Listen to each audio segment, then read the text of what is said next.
बेटी भेलै अन्हरिया में रही बेटा भेलै जरिया में।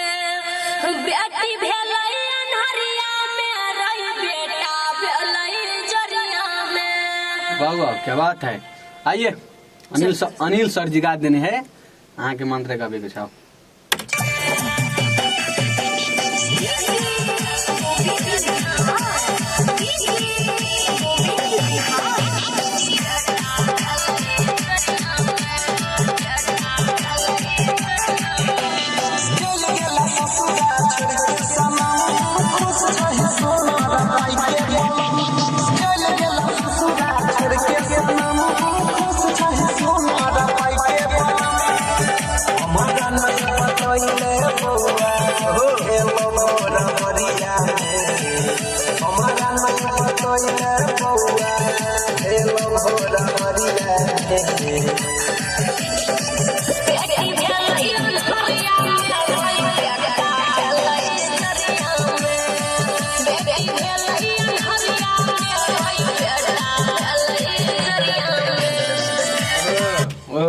हाँ ठीक है सोना जी सुन लीजिए। एक मिनट।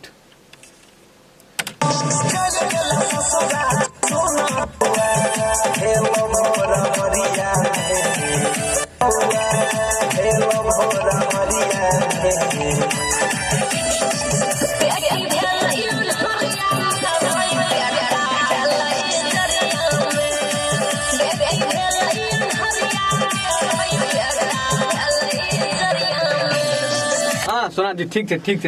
एक बाजी सिर्फ चलाऊ फैनो सा। बेटी भेल आरो उठते हल्का। बेटी भेलै अन्हरिया में रही बेटा भेलै जरिया में। बेटी भेलै अन्हरिया में रही बेटा भेलै जरिया में। सेम पोजीशन आवे के पूरा सेम पोजीशन। एक बार यार हो बढ़िया जगह इलाज।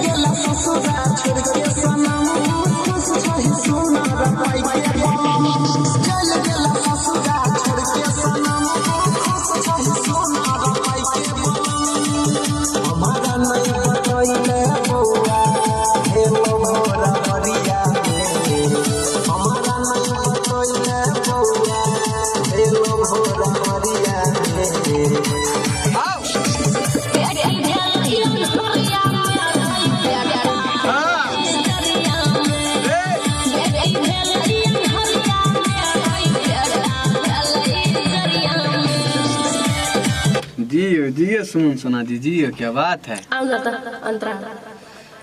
कनी सुन ले छी कोन ठन गड़बड़ भस जे कतो।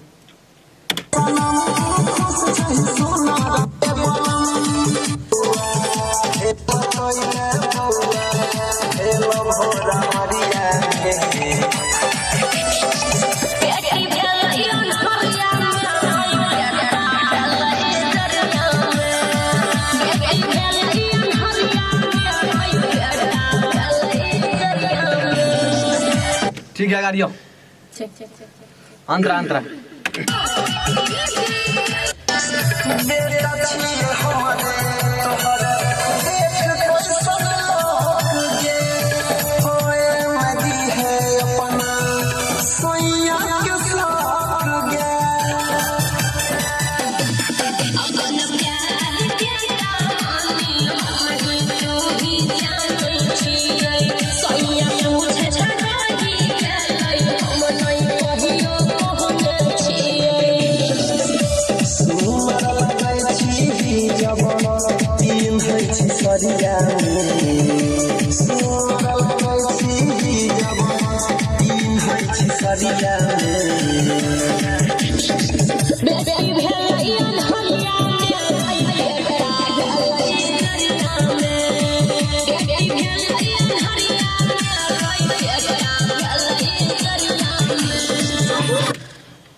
सुन ले छी बाजी सोना जी ठीक है।